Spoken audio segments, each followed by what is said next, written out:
I have two accomplished panelists with me. Catherine Duggan, is that how I pronounce it, is the Vice Dean and Professor at the School of Business at the Africa Leadership University. Prior to this, she has been a professor at Harvard and has obtained her PhD from Stanford. Welcome.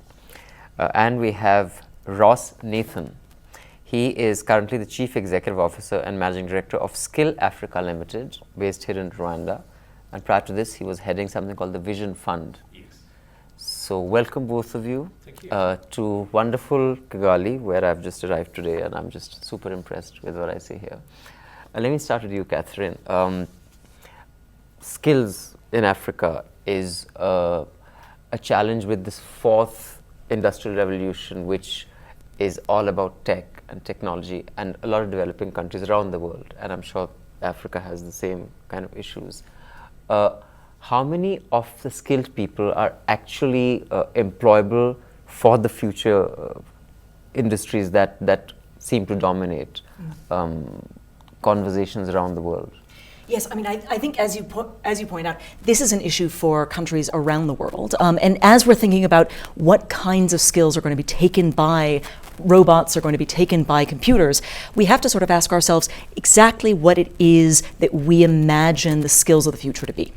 And so as we think about young people and what young people are going to need to do, they need to be able to do things that are not things that computers can do easily. And so I think when we talk about how to create young people who are good at critical thinking, young people who are good at solving problems, that's a thing that computers can't do. Computers are easily able to run down a checklist of simple tasks. They're able to do even quite significant STEM problems, but they can't figure out what to do when things go wrong, especially unexpectedly. And so one of the things that we think about in the education space is how to train young Africans to be able to do things that are ways to manage problems, ways to manage things as they go wrong, and particularly to think about how that might fit into employment opportunities in the future. So I've read some of your stuff, and you have written significant amount of very informed pieces on Africa. I think at some point more than 50% of the world's under 24 population is going to be from this continent. Is that a challenge, or is that a bit scary, that where will these people be absorbed and what kind of skills will they actually be taught? Absolutely. I mean, it could either be a challenge or an opportunity. And I think that the story, the path in each direction is being written today. That story is being written as we speak. If those young people not only get the skills, but actually believe that there's a future for them on the continent. I think in a funny way, the narrative is at least as important as the skills, because you can teach people skills, or at least you can try to teach people skills. But if they don't see a reason to invest, if they don't see a reason to get those skills, and if they don't see a reason to constantly improve their skills, then there's no way that they're going to be prepared for the future. So one of the things that we need is skills training, but we also really need to make sure that these young people feel as though there's a place for them and feel as though there's dignity in the work that they're doing. And whether that work is, sweeping floors, or whether that work is being the CEO of a manufacturing firm, whatever it is, dignity cannot simply be something that you get with additional sort of supervisory capacity. It isn't something which you have only as you move up in the workforce. It has to be something that everybody has. And I tell people, dignity is free. And so treating people with dignity, no matter what job they're doing, gives people the opportunity to say to themselves, I would like to invest in whatever skills it is that I need to have in order to advance myself, in order to advance my country. And so that's the good side of what we call the demographic dividend. So if things go well, then Africa is going to be the future, because the continent is producing more young people than any other continent. For the rest of our lives, we're going to be hearing more and more about young people in Africa. As the rest of the world ages and shrinks, young people will be in Africa. The problematic side of that is, what happens if those young people don't feel as though there's a future? What happens if that demographic dividend becomes a demographic crisis? And again, it isn't just skills. Skills are incredibly important, and the ways in which we can absorb young people into the workforce, all of that is incredibly important, but it has to be wrapped up in a broader narrative, in a broader notion about an optimism for the future. Because, again, we can give people as many skills as we want, but if they don't believe that there is a place for them in the future of their country, then it's really hard to get them to do the investments, to put in the work that's necessary to use that skills or those skills in a way that really enhances productivity. You will need entrepreneurs to be able to create entities that can absorb that. Ross, you've been here from India. You came to Rwanda, and now you've been here for what, 11 years? Yeah, it's a cumulative 11 years, 17 years total in Africa. So I guess a lot of similar challenges and opportunities I guess you face in India and here. But what Catherine is talking about, is there the sense of optimism that the market or industries can absorb the skills or the skilled individuals that are coming out, the youngsters who are coming out of universities and colleges to the workplace? Is it robust enough? It's a challenge, I would say. Recently I was reading a World Bank report where they say only 3 million of the graduates are formally employed in Africa, whereas the supply is up to 10 to 12 million people. And as Catherine was saying, if these talents are not harnessed properly, up to 40% have the potential of joining the rebels. It was a scary report. And World Bank also envisages that they want to create 25 million jobs in the next decade, by 2022 or 2025. But we'll have to see how to do it. How we'll do it, and what are the demand of the market. India exports a lot of medical staff, semi-skilled medical staff. You think there is that possibility in Africa as well? There is a big potential, I would say, till we find out what are the gaps and how to fill these gaps. There are skilled staff who come in, but they do not stay in Africa. And there is also a challenge of transfer of skills. As I told you, in skilling in Africa, it's a challenge because for me as a CEO, when I say there is 3 million jobs when the supply is 10 million, we never had dearth of vacancies. I always had staff. Skilled staff I wanted. Always my HR would come and say, she will show a blank sheet. Oh, this is all not filled. This is all vacant. But the reality is we never got skilled staff. We never got the staff whom we wanted. You would see most of the advertisements here are re-advertised. So, Catherine, how much of this gap that Ross is talking about can be filled, and you're an expert, you've studied with various countries in Africa and have spent significant time here as well. How much of this can be filled by a government intervention, whether it is incentivizing specific areas that have a market for the 21st century that the world needs, or just making regulatory frameworks where it becomes easier to invest in those, or as probably a non-interventionist, you think that they have a limited role to do in this? Yes, I mean, I would say, just to reiterate the gap, this is something that we hear every single employer talking about all the time. There are lots and lots of unemployed, well, both across the world, but particularly on the continent. So there are lots and lots of new graduates who graduated top in their class, who are excellent at academic work, but they're not the sorts of people who do well in when they step right into an office environment. And so one of the things that people talk about is they really need to retrain people so that they are better fit for whatever jobs they're doing, whether it's offices, whether it's working in manufacturing. And so I think that skills gap is a huge one. How do you feel that? So I think we have to rethink the way we do education on the continent. So totally agree. Yeah, one of the big challenges is that the way that African education, and you have to sort of understand the history behind this. So for a very long time, especially during the colonial period, education on the continent was really designed not to create people who were going to rock the boat. It was not designed to celebrate African culture. It wasn't designed to celebrate knowledge in Africa. And it's been very difficult to sort of come out from behind that. One of the things that Rwanda suffered from for a long time before liberation, before 1994, the genocide against the Tutsi, was that the educational structures were not designed to create a wide, broad group of people who were able to exert the kinds of entrepreneurial thinking that is required to say, where are the gaps? And so one of the things that we see is an effort to catch up, which is often an effort to catch up by ensuring that students have a certain kind of knowledge where it's mostly memorization, it's mostly sitting and listening to lectures and then taking exams. And that doesn't do as much to build critical thinking skills as some of these other things which we can do. Case method teaching, where students are really asked to think through a problem and give their own answer. Ways of using technology in classrooms that mirror the ways that employers are using technology. Just the fact of encouraging people to ask questions and encouraging them to challenge one another, which is something that many people on the continent did not do in primary school, secondary school, and even in tertiary education. They were much more sort of sponges for knowledge than they were people who were supposed to be challenging things.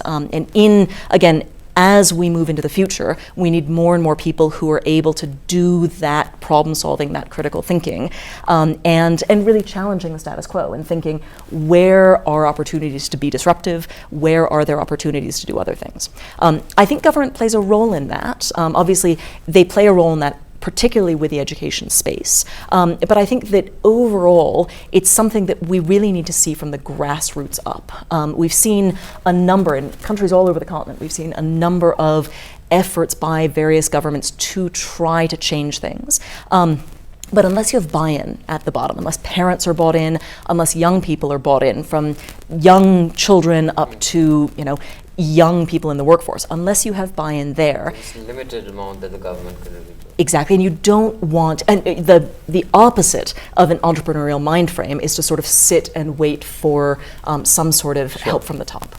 So Ross, I totally agree. Sorry, I just through a question.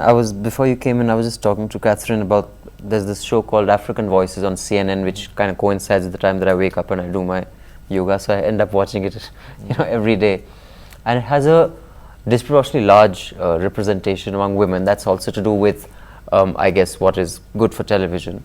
But there is a lot of making stuff with your hands. There is a lot of designers from Africa who are actually getting significant amount of money from overseas to build a brand because the colors and the kind of garments they make. In one case, there was the scientist who was from Ghana who was responsible for making the arm that the Mars rover, which NASA sent out, he was a lead engineer, he was leading the team that made that. So there are people who are coming up with ideas that are marketable. You ran a fund. How much of money is willing to back these people to create an ecosystem that Catherine was talking about, where you can have jobs, you can absorb skilled people into these kind of enterprises? Is there market money willing to back such enterprises? In my experience, I would say no. Okay. Why is that? They are only programs run by NGOs. Okay. The financial institutions they see it as very risky. They are very risk averse even now. As Catherine talks about revolutionizing the education system or rethinking the education system, here youths or students study to get a job, not to create a job.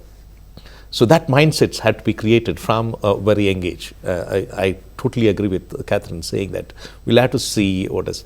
But the spirit of entrepreneurship is clearly lacking.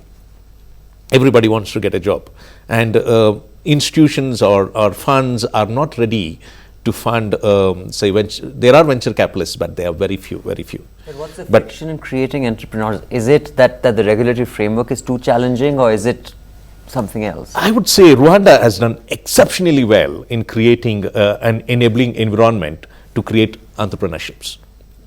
You should know Rwanda is 25 years young. It has only come to this development in the past 25 years under the able leadership of our president, that. So he has done everything, but what is needed is integration. We need more integration, we need more innovations to come in, and we need more investments to come in. Now, yeah. I had heard this podcast a while ago that there is no country in the world that has gone from developing to develop without going through the cotton economy. You have to become the hub of basic cotton manufacture, whether it's for a Gap or whether it's for Fruit of the Loom. South America went through it. Now, Bangladesh has these sweatshops. So, I mean, it's called, even America went through the cotton economy. I believe the best cotton still comes from Texas, even though they export it and they... Interesting. Yeah, I didn't know that myself. So, Catherine, you were discussing before we started recording about, certain countries having tried to make the jump from, agriculture to services and bypass manufacturing, and cotton being a huge part of that textile. From your studies and experience in Africa, is that something that is happening here? Can this become the hub for manufacturing for a lot of the US brands and the Western brands, which I know many parts of Asia and South America have been at some point? Is it Africa's turn now to become the hub for those? Well, so we see a lot of manufacturing in some countries. So Ethiopia has a tremendous amount of manufacturing at the moment, manufacturing things like clothing and other sort of key piecewise manufacturing.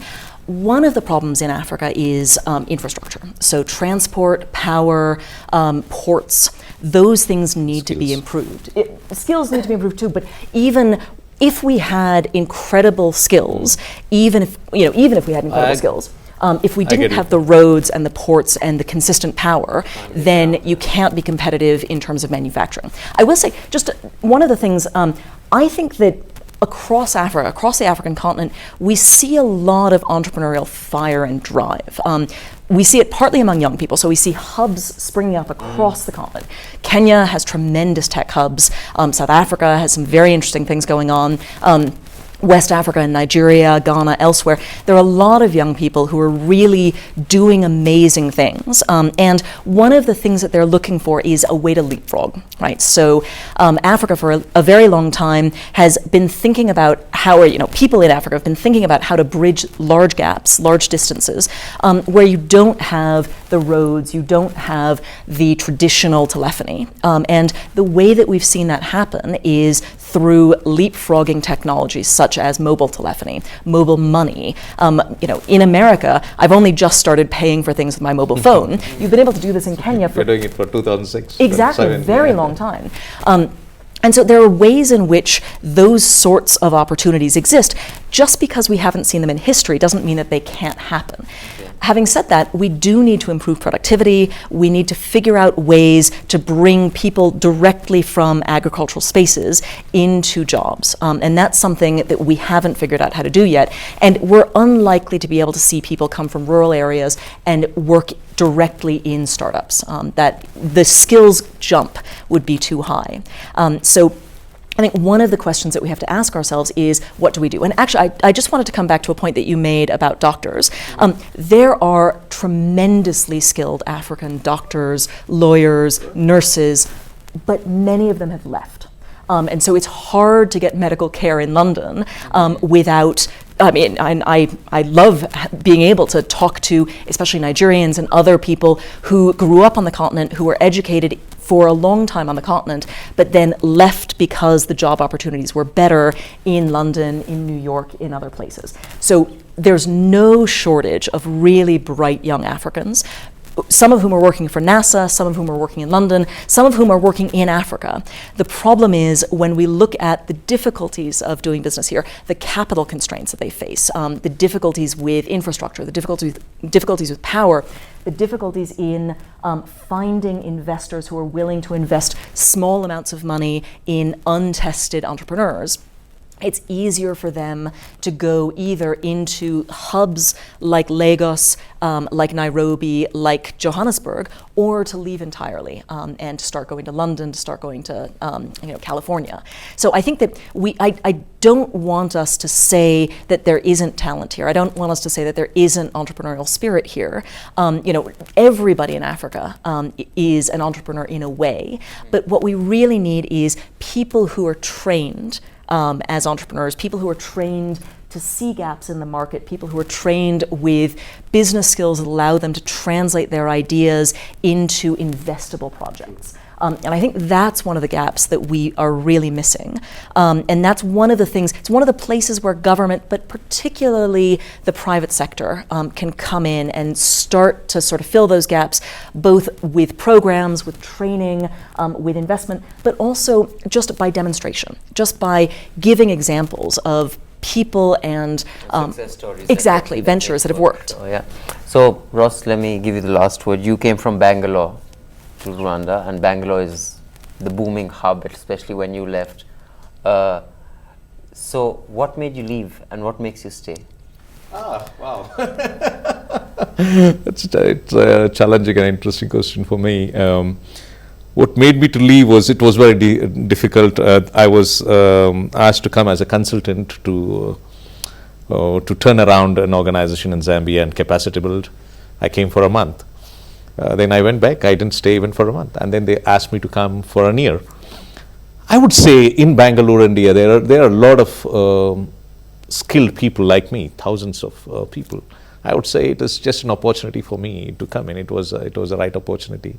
I was lucky to come in because what I was doing here was only teaching the basics. As Catherine was saying, Africa, we see it as one continent from India, but when we come here, it's of 54 nations. Every country is in different stages of development. Now, Rwanda wants to be the knowledge hub. When knowledge-based economy is what they're envisioning to do. When I saw all these things, man, I got inspired to stay in Africa. I'm one among many when I go to India. So thank you so much for that wonderful talk. There's so much I learned from both of you actually spending time here. And thank you for joining us. Until then.